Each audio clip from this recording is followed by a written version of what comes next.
Hey, what's up, everybody? In this video tutorial, we're going to be taking a look at how just to create a quick part and getting in. We're going to get into things like physical material and also taking a look at appearance and just taking a look at the difference between those two. So we're going to keep this very simple.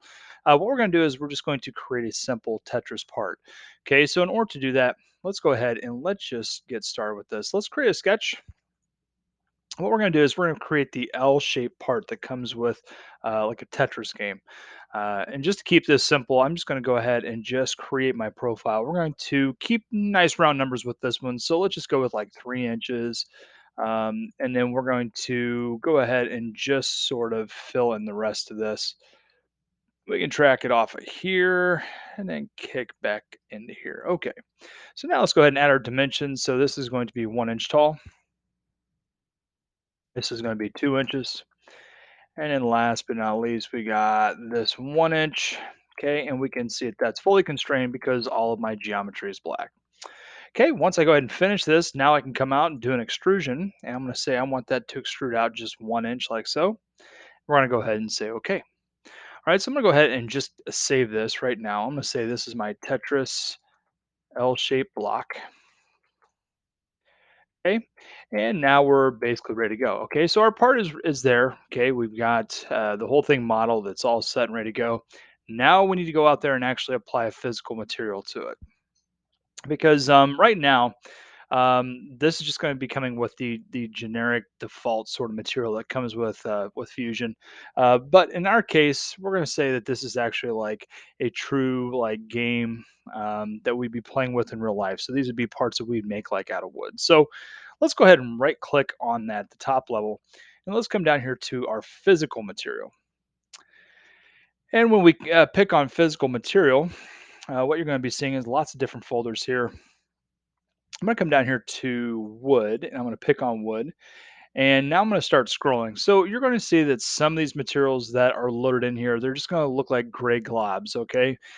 So it's going to act like that material. It's just not going to look like it. All right. And that's just one of the disadvantages with Fusion 360. We can see some of these are coming in, they're loading in nice. We can see cherry there.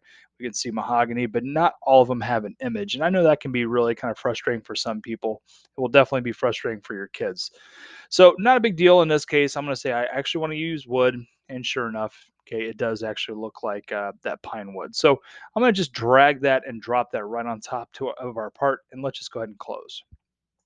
All right, so it looks like pine. Okay, and now just to show you that that actually kind of worked on it, and it's like a true engineering piece of software. If we right click here at the top of this, okay, at the top level, now we can come down and we can pick on properties. And when we pick on properties, we can see general and manage and so on. Okay, but if you keep scrolling, you're going to see that there's a physical button down here. So if we hit the flyout next to physical and pull down, now we can see things like mass, volume, density, and so on. All right, so if we actually weighed this in real life, we made this out of pine. Okay, it should weigh about 1.319 ounces, is what it's saying. That's what its mass is. So I'm going to go ahead and just close out of that. Thing is, I'm taking a look at this. I'll be honest with you. I think the pine doesn't look that very good when it comes to the actual part. So what we want to do is we want to give this the appearance of kind of what it is we're looking for. Maybe look a little bit nicer. All right. Maybe we want to paint this like a particular color. So just know right now this L-shaped block is pine. It looks like pine on the outside, but it's pine all throughout that thing. We looked at our properties. We could see like the weight of it. So it's going to behave like pine. But there are going to be instances where you don't want this to maybe to look like that wood, that natural sort of pine look to it. And that's when you would go out and you would apply an appearance. So let's do that.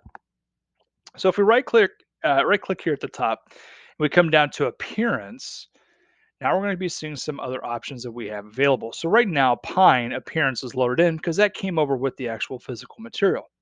But if I just scroll down here, I can see that we have like a wood solid folder. I can scroll down. Now we can see if there's like a painted folder. I can scroll down. And now we can see things like 3D pine, 3D ash, 3D cherry, and so on. Now, if you ever get a case where you're looking at a material like 3D ash here, we can see that there's this little black arrow to the right of it. Okay, what that means is you have to download that first in order to be able to use it. It's really simple. Okay, just watch me here. If I just simply pick on it, okay, that just downloaded it and now it's available to use. Okay, I think it's just probably just the startup time on the software. Okay, but I want to actually make this look like a 3D pine. I want to look painted. So I'm just going to go ahead and drag and drop that in. And now we can see that my 3D pine painted is now being used in this design. And it's actually pretty sharp. We can see it. There's actually pores in it. We can see rings and the actual wood grain itself. But maybe I'm not too thrilled about that color. So if you ever want to change the color, all you have to do is come here where it is showing this in this design. If we right click on it and say edit, now we can come out here and we can change that to whatever color that we want. Okay, even coming down into the swatch here to pick out what it is you sort of want. Okay, so I'm liking that color green. I'm gonna go ahead and say done. And I'm gonna go ahead and close out. So now I can go ahead and save that. We're okay. Okay, so we have our part modeled. We have pine applied as a physical material, and then we have applied that 3D pine, that green painted 3D pine. We've also applied that as an appearance. So it's going to look like that on the outside. It's pine throughout it. Okay, so now we have a part that we can use.